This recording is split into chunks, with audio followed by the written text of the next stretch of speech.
fake news en la ciencia política empieza a ser estudiado en profundidad porque es prácticamente una pandemia que recorre todas las democracias. La fake news no es una mentira cualquiera, se trata más bien de un montaje, de una construcción meticulosa que tiene un objetivo, que es manipular la conciencia de la gente para que tome decisiones en un sentido determinado. Ahora tenemos en el Perú una epidemia que es el financiamiento ilegal, la penetración de las organizaciones criminales en la política peruana. Si nos fijamos en los datos del Latinobarómetro, la satisfacción con la democracia es solo del 8%. La aprobación de la democracia, es decir, el respaldo a la democracia, todavía en el Perú es de alrededor del 50%. Pero de que estamos insatisfechos con la democracia, eso es notorio y en la mayoría de las personas.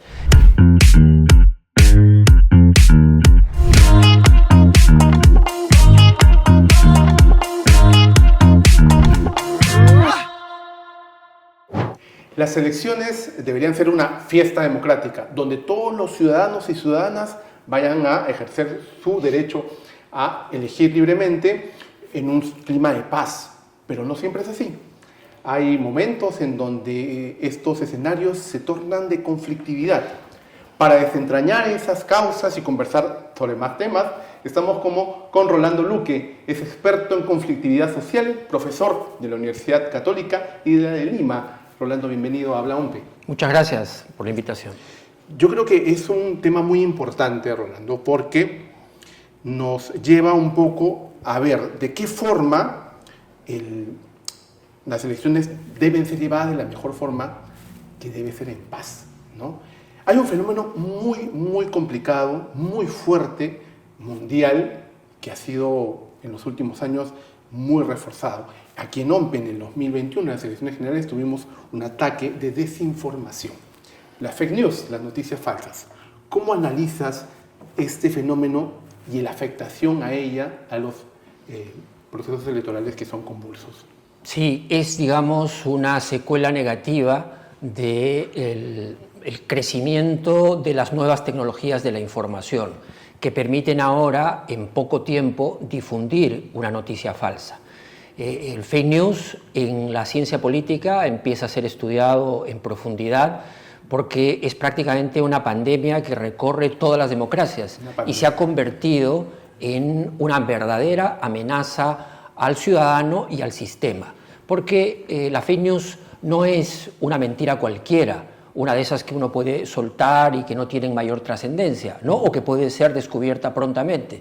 Se trata más bien de un montaje, de una construcción meticulosa que tiene un objetivo, que es manipular la conciencia de la gente para que tome decisiones en un sentido determinado, en el sentido que desea, desde luego, quien emite la fake news, ¿no? Y eso sí tiene un efecto muy negativo en la libertad del ciudadano para poder formarse una opinión independientemente de quién debe ser ese candidato al que oriente su voto, por su trayectoria, por su conocimiento, por su idoneidad. Y por otro lado también reduce la competencia política, que debe ser siempre en términos transparentes y de buena fe. Y a la vez exacerba a las personas y genera desconfianza, que es una causa inmediata, ¿no? Y la contienda política se puede convertir en un intercambio de fake news, por lo cual estará viciada la información. Claro, ¿no? eso. Porque eso es importante, y eso es de repente un consejo que podemos dar desde acá, desde Habla OMPE, dudar siempre de estas cosas rimbombantes que nos llegan, ¿no? Sobre todo en épocas electorales donde abundan las noticias falsas, ¿no? Si una cosa aprendimos durante el COVID es que debíamos atender a aquella información que viniera respaldada con evidencia científica. Así es. ¿No es cierto? En este caso debemos exigir que cualquier información que se divulgue en los medios en general o en las redes sociales esté respaldada con un estudio, esté respaldada con una fuente válida, legítima, para que no seamos sorprendidos por cualquiera que tiene alguna habilidad para construir estas mentiras. Acudamos siempre, amigos que nos escuchan, a fuentes verificadas. Rolando, vamos a otros de los causas de la conflictividad. En algún momento se habló, y fue muy fuerte además en procesos electorales, del voto golondrino, ¿no? De llevar cierto tipo, cantidad de electores a otra jurisdicción. Y esto puede cambiar los resultados de la elección, sobre todo en jurisdicciones, valga la redundancia, Sí. donde hay pocos electores. ¿Cómo analizas tú ese caso?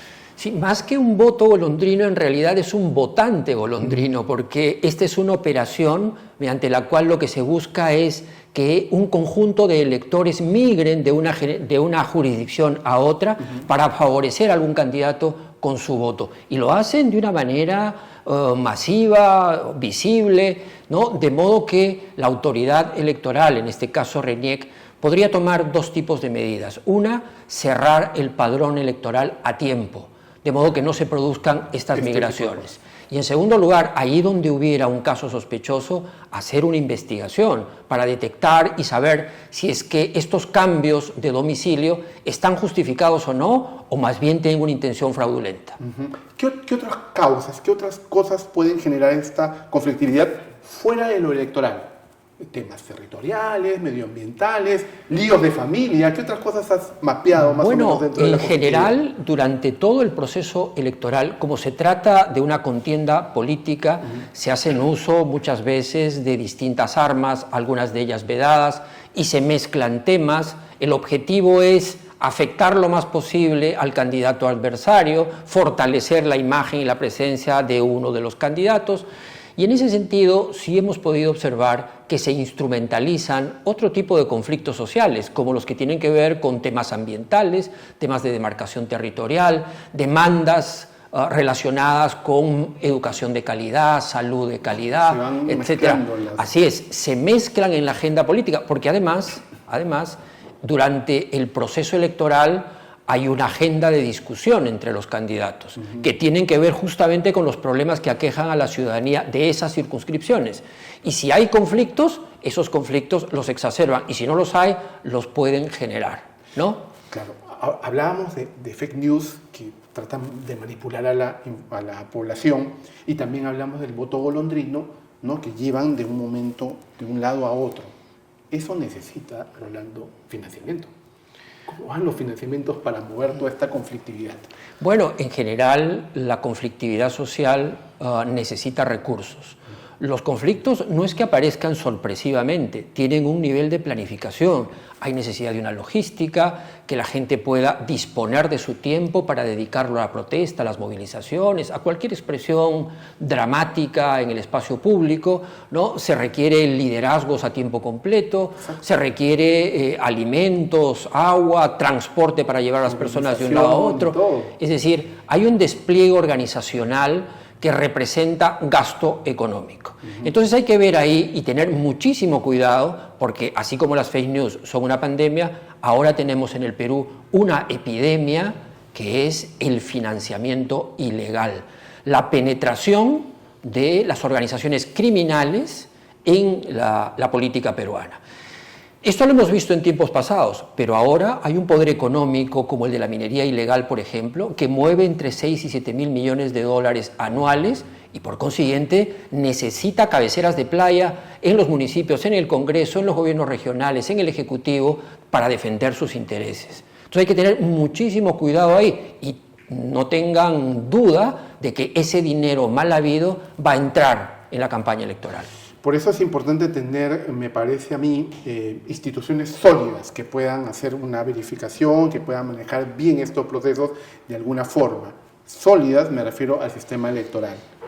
¿Qué tanto afecta la desconfianza en estas instituciones electorales en la conflictividad social? Muchísimo. La confianza es un valor clave para mantener relaciones pacíficas, constructivas, colaborativas entre las personas. Ahí es donde empieza a quebrarse la confianza o hay un déficit de confianza, entonces surgen preguntas, luego surgen denuncias y luego surge la confrontación y lo más probable es que se llegue a hechos de violencia.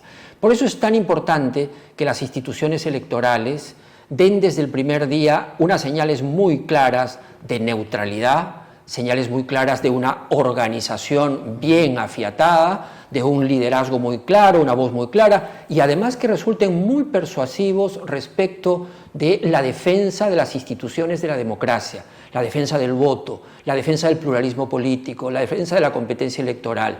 Eso dicho por una autoridad que organiza el proceso electoral o una autoridad que fiscaliza o resuelve los casos como el Jurado Nacional de Elecciones es muy importante. Esa es una vocería clave para la ciudadanía. Muy importante, entonces, la tarea que tenemos encima como Oficina Nacional de Procesos Electorales para que así sea lo que está planteando.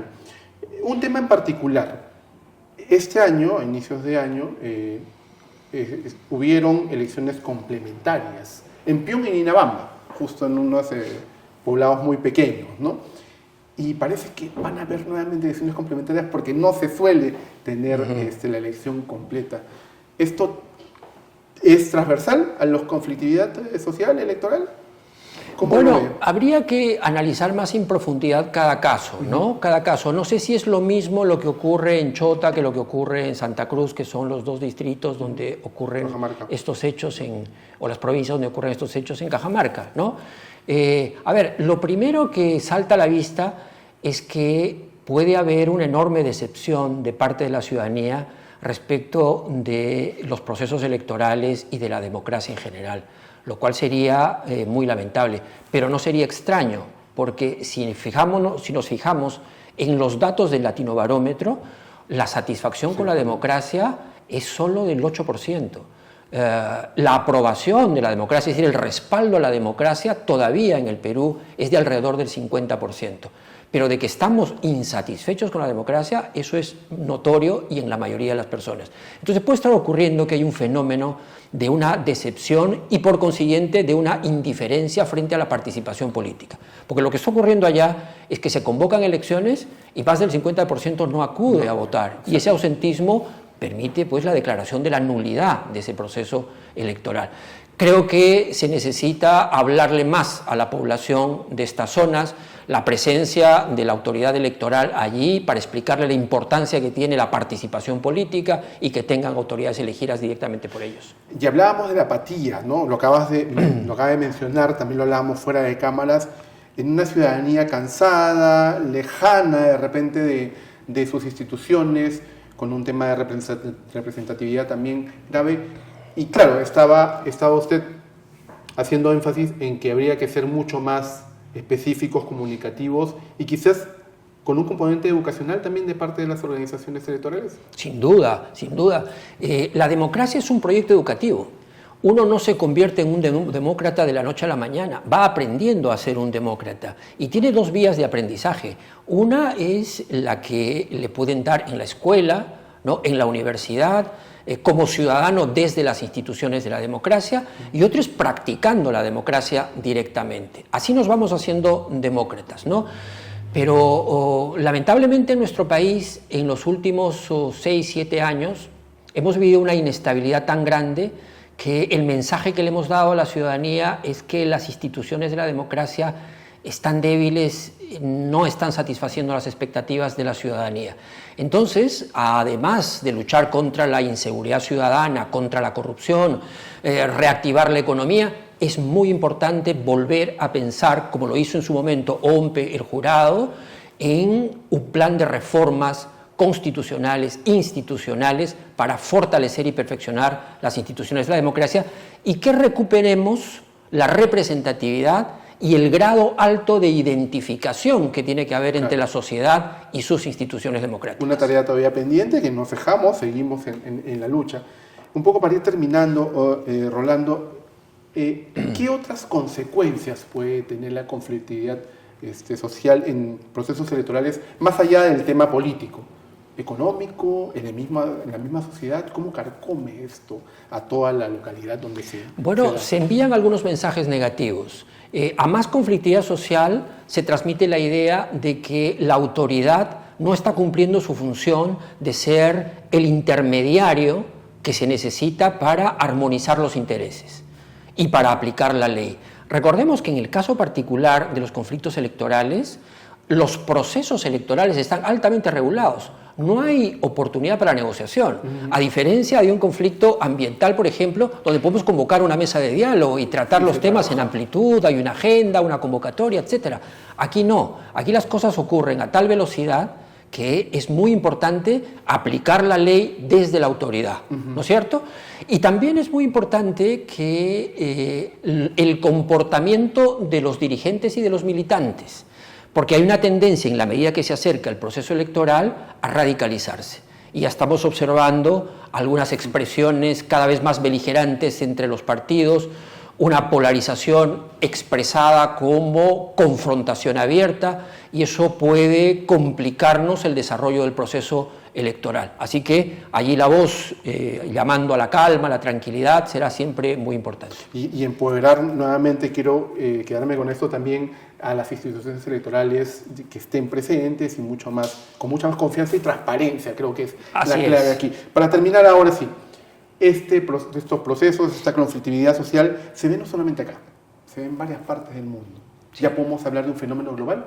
Sí, sin duda, pero especialmente en las democracias en construcción, ¿no? Que son, bueno, nuestros vecinos en América del Sur, por ejemplo, sobre todo Ecuador, Bolivia, también en Colombia. No hablo de Venezuela porque allí no hay una democracia, pero se ve tensiones y conflictos entre partidos. Es decir, estamos en un proceso de fragmentación política muy grande, y eso afecta al Perú y afecta a otros países, que nos debe llevar a pensar ya no solamente en el siguiente proceso electoral, sino a repensar la política en el Perú. Quizá no estamos entendiendo bien cómo hacer política en los tiempos actuales. Esa creo que es una asignatura de fondo a la que los actores políticos y la ciudadanía deberíamos abocarnos en los próximos años. Muy importante la tarea, entonces, Rolando. Así es. Ha sido muy gusto haber conversado con usted en este episodio de la OMPE, y con ustedes nos vemos en el próximo episodio para seguir conversando más de estos temas que a todos nos interesan. Nos vemos en el próximo episodio. Chao.